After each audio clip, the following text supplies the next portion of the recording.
Hey everybody, I want to give you an update on where we are with this radio. Making some progress. As you can see, I have the can installed here on the top, and of course this one is T3, and I also have T1 installed, but I don't have anything connected, and I'll show you what that looks like underneath. I'm also working on the volume and power switch, and that's what I want to talk about here for the first couple of minutes. So let me tell you a little story about this one. So I was getting ready to install this power switch and volume control in the box in the chassis yesterday, and I put a meter on it and it was dead. So there's actually two functions of this thing. It's a power on-off and it's a wiper, volume control, a potentiometer. And both of those functions just didn't work. So the way that I did that is I connected leads to the wires and put a meter on it, and it did absolutely nothing. So I ended up taking the entire assembly apart, okay? And after I did that, what I did was I ended up spraying the inside with some deoxit, and I worked it, and I cleaned it, and I moved it, and got it working. And everything is working good now, but the other issue I had was the wires. So when I had rewired this thing, I didn't correctly use the wires that were supposed to be there, because I didn't know what they were. When I got this, these wires were bare. There was no insulation on them. So taking a look at the schematic, if you look at the schematic, here's the on-off, I'm sorry, this is the wiper, this is the volume control. And you'll see that it's a 20K ohm volume control.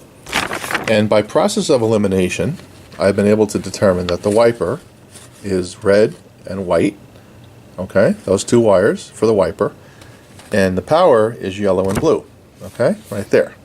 So we've got red to one side, white to the other, okay. So I'll show you how you test it in case you've never done it before. So first thing we're going to do is we're going to start with the red and the blue. These are the red and blue wires. Again, they belong in the power section right there. So I've got them connected, red and blue. I've got my meter set to the connectivity or continuity test, and we're going to turn the switch on and see what happens. And you'll see the meter's blinking or beeping. If I turn the switch off, the beeping stops. Good. Let's go test the potentiometer now. So again, on the wiper, red and white. So we're going to move these wires. This is the fun part with one hand. So we're going to move this one to red.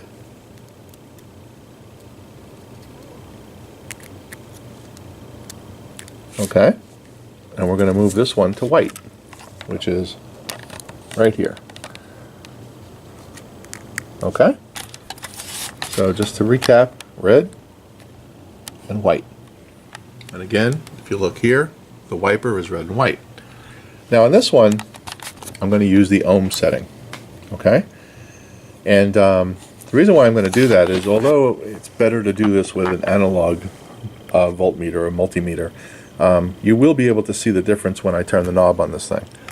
So with the knob off, I'm getting about 65K. So it's a little higher than what's rated. So let me turn the knob on. And let me go all the way up to the top. This is full volume.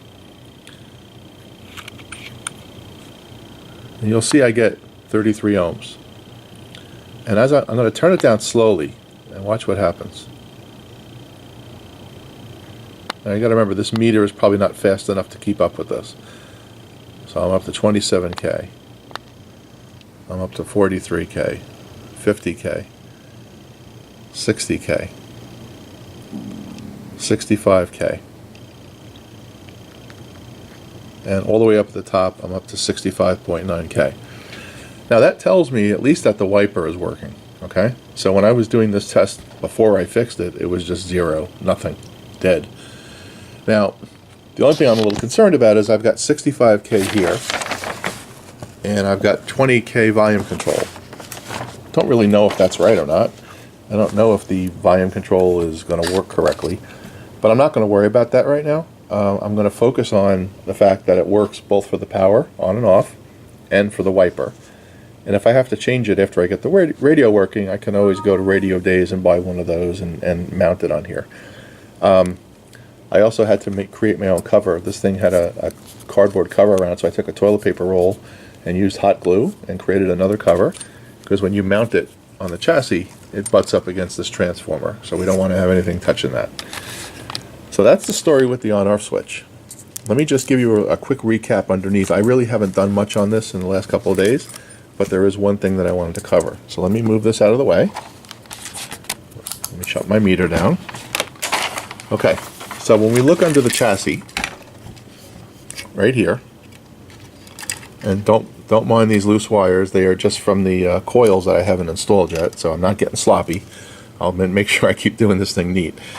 So, in the last video, when I connected T3, if you recall, I ran a wire all the way here to a 10K resistor, and I left the other end of the 10K resistor open.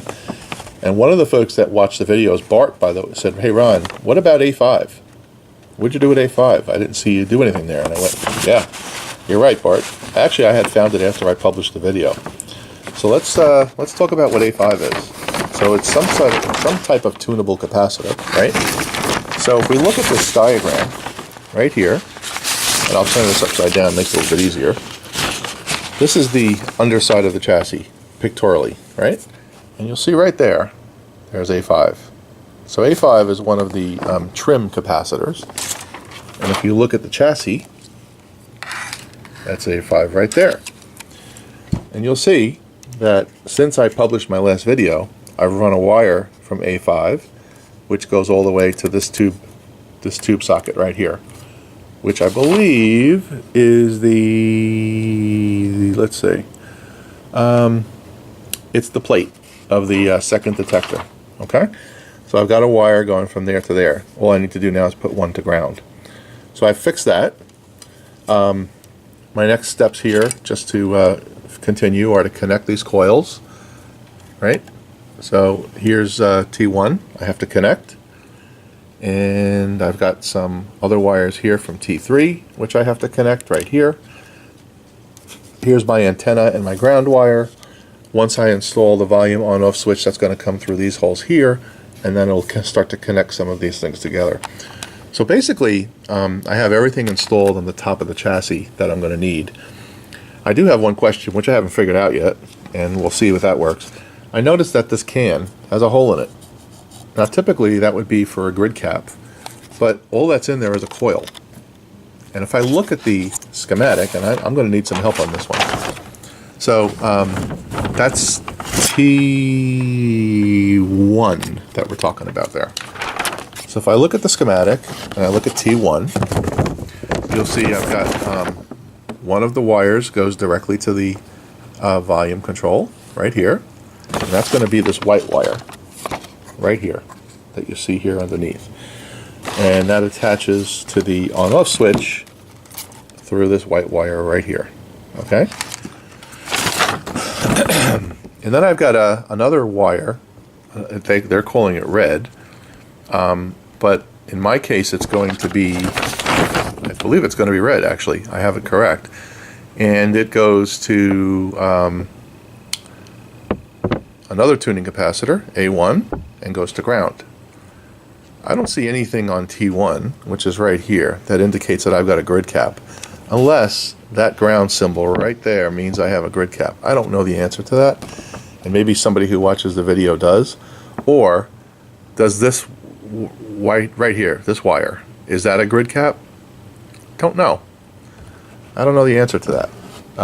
If I look at the second detector, it looks like that may be a grid cap too, and maybe I need to take the ground wire that's coming off that coil and go to the first detector and make it a grid cap. I don't know.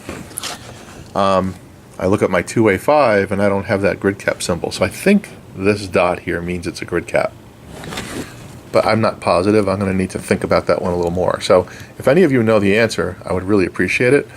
But I'm thinking the black wire from T1 that I have here, and I'll show you where that wire is underneath the chassis. It's this black wire right here.